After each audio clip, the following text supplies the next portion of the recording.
Olha, Zé Paulo, Luiz Felipe Pondé está aqui com a gente também, querendo participar da nossa conversa, viu? Ele quer saber se filósofo está incluído nessas exceções. Não está não, viu, Pondé? Bom dia. Bom dia, Zé Paulo. Bom dia a todos. Ainda bem que eu estou sempre na mídia, né? Então acabo também caindo nessa categoria aí de quem está na mídia. Mas olha, a minha impressão é a seguinte, começando pela ideia de lockdown, né?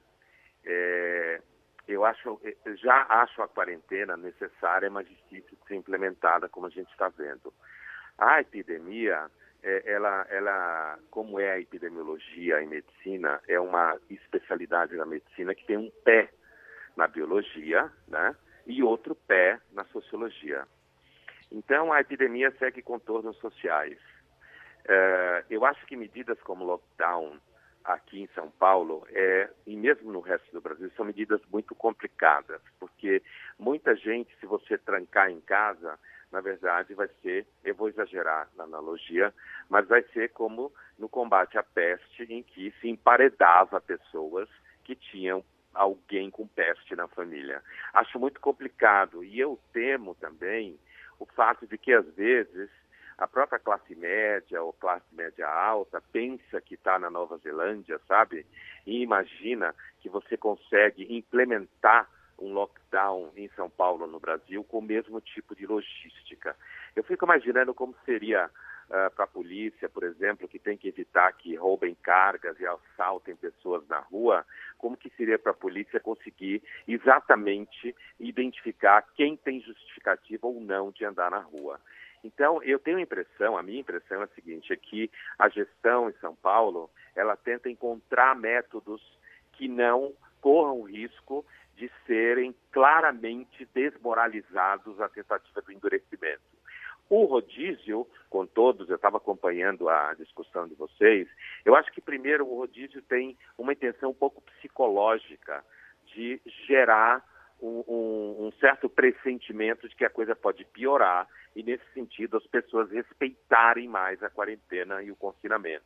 Eu acho que o rodízio também, ele tem a intenção de pegar parte da classe média alta, que nunca pisaria no transporte coletivo, certo? E pensar duas vezes, talvez ela vá de táxi, mas ela não pensaria em pisar no transporte coletivo, inclusive porque às vezes não tem um ônibus que vai direto para onde ela vai, ela levaria muito mais tempo, o metrô não tem no lugar exatamente onde ela mora, então o rodízio de carros, assim como o rodízio comum, ele tende a pegar pelo menos uma parte da população que a gente sabe que não ficaria circulando por transporte público.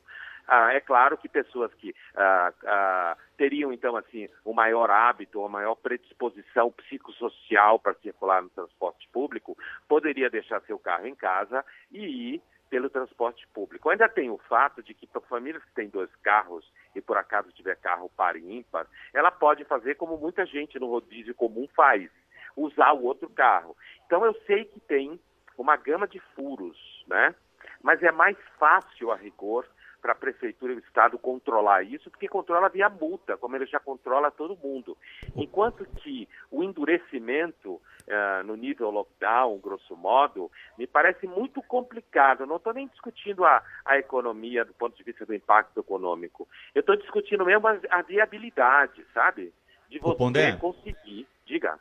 É o Pedro. Mas esse Pedro, efeito psicológico, bom dia, esse efeito psicológico aí que você tá trazendo para o debate, ele não funcionou no bloqueio que a prefeitura fez, por exemplo, do corredor norte-sul aqui, né? Você lembra que no começo da semana, a grande notícia aqui em São Paulo eram esses bloqueios aí feitos pela prefeitura. Então vamos bloquear o corredor norte-sul, as pessoas não vão sair de casa porque vão achar que vão pegar trânsito. Não teve esse efeito, a gente teve um congestionamento muito maior, a prefeitura recuou e agora vem com essa medida do rodízio. Eu queria aproveitar esse seu ponto para te perguntar o seguinte, será que a gente não está atrasando demais a decretação do lockdown que vai ser inevitável em São Paulo? Olha, Pedro, eu não sei se o lockdown é inevitável em São Paulo. Eu acho que o debate todo ao redor da epidemia é um debate, mais ou menos como você acertar a turbina do avião, ele já em voo de cruzeiro, sabe? Eu tenho muitas dúvidas. Uma coisa é decretar o lockdown, outra coisa é a viabilidade de fazer o lockdown. Porque o que vão fazer as pessoas que não respeitam... Muita gente não respeita a quarentena porque não pode. não pode respeitar a quarentena. Ela não consegue, porque senão ela vai morrer de fome.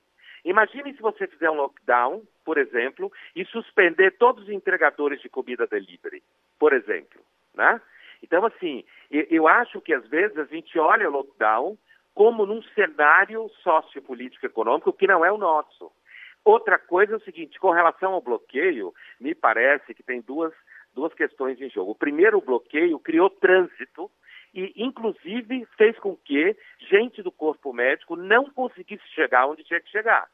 E isso é um problema do bloqueio, porque, na verdade, o que ele fez foi criar trânsito onde não tinha. E isso gerou, inclusive, problema para integrantes do corpo médico e para não falar em ambulâncias, né?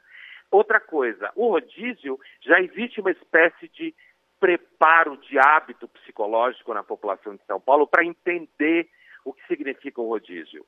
Então, me parece, eu não acho que é uma tentativa que seguramente vai dar certo, mas eu acho que existe uma coisa é decretar lockdown na França, decretar lockdown na Inglaterra, e mesmo assim foi quebrado pelo diretor do Imperial College, né? Decretar na Islândia, na Nova Zelândia, na Alemanha. Outra coisa é decretar lockdown num país e que mais metade da população, se ficar em lockdown, é como se fosse emparedado com a morte. É mais seguro ela na rua do que em casa.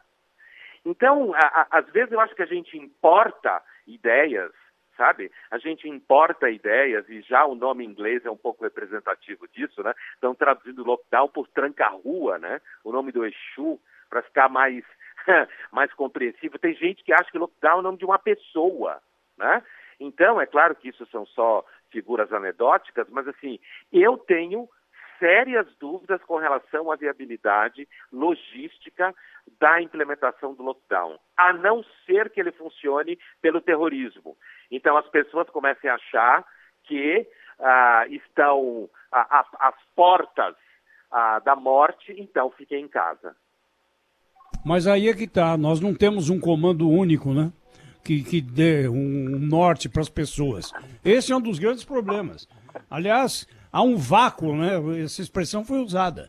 Um vácuo na liderança para combater a pandemia. Esse é um problema bem grave. Aliás, como dá hoje a Folha de São Paulo, né?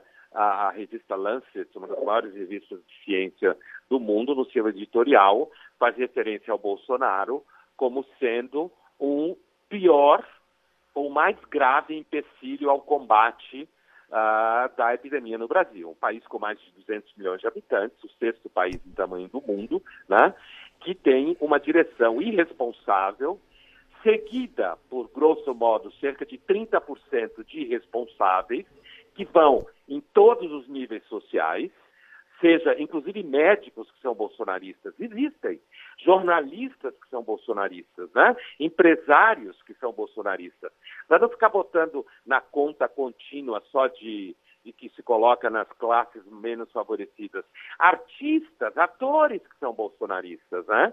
Então, a revista Lancet, no editorial, lança a mão de dizer que, de fato, o que você disse é o principal problema. Porque como você não tem uma organização na federação, os governadores e prefeitos às vezes ficam batendo cabeça, até na distribuição de insumos e ferramentas necessárias. Eu acho a tal que ponto, é um problema Pondé, bem a tal grave. ponto que nós já chamamos a atenção agora, o secretário de Transportes do Estado, que é do mesmo partido do prefeito de São Paulo, não foi avisado. Você acredita nisso? Agora, Quer você veja desorganização só, né, maior do que essa? E aí você tem a Prefeitura de São Paulo deixando o rodízio mais radical, o morador de São Paulo recebe essa mensagem, aí ele recebe essa outra mensagem que o Zé Paulo emite, que alguém do mesmo partido, que é responsável pelo metrô, não sabe dessa decisão, poucos dias antes dela entrar em vigor, e depois recebe uma terceira mensagem do presidente da República dizendo que no final de semana vai fazer um churrasco para 30 pessoas. Quer dizer, esse indivíduo faz o que exatamente? Ele respeita quem, né? Churrasco para 30 pessoas? Ele É um disse absurdo. ontem que vai fazer um futebolzinho, inclusive, que estava recolhendo Aliás, R$70 por pessoas para dividir o custo da carne. E que não terá bebida alcoólica porque a primeira-dama não deixa. Então é porque de repente ela tem medo que façam besteira ou vaze para as redes sociais, ou quem sabe ela Ô, pode Pondé. ser por uma razão religiosa. Isso aqui que disse o presidente, ó.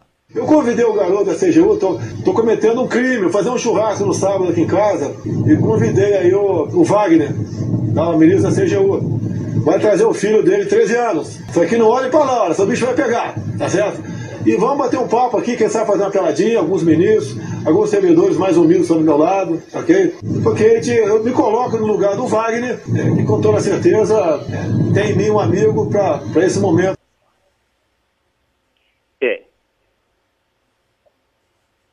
Quem é o Wagner? É o Wagner, ministro da Controladoria Geral da União, né? De fato... É irônico isso ou é verdadeiro o convite, hein? Ele disse ontem que vai fazer o churrasco. Então, agora. não, mas a controladoria... É verdade, ele falou que vai cobrar R$70 de cada um ainda, vai fazer uma vaquinha aí pra comprar carne pro mas eu churrasco. quero saber aí, o da controladoria por quê? A controladoria, de vez em quando, dá umas espicaçadas, né? Em gastos públicos. Mas acho Aliás, que... é o papel dela, né? mas como ele deixou claro também que ia ter a vaquinha de R$70 cada um, então acho que não foi brincadeira não, Zé Paulo. Isso aí é a organização mesmo do fim de semana. Bom, esse é só o coroamento do que a gente estava falando, né? A total coroação e o coroamento, ambos os substantivos do que a gente estava falando. Que a gente tem, de fato, uma direção que é completamente irresponsável. E eu tenho a impressão que, em algum momento, alguém pode, inclusive, querer processar essa administração por genocídio, né? Que é, aliás, uma indicação que é dada pelo próprio artigo, não nessas palavras, mas indicando esse caminho. Eu não sei quanto mais os poderes constituídos vão esperar para articular o impeachment de uma vez do Bolsonaro. É isso aí. Deixa eu agradecer então ao Luiz Felipe Pondé, nosso colunista, filósofo, sempre com a gente aqui no Jornal Gente. Obrigada, viu, Pondé, pelas suas colocações, fazer o nosso ouvinte pensar também. Obrigado a você, Thaís, a todos. Bom trabalho.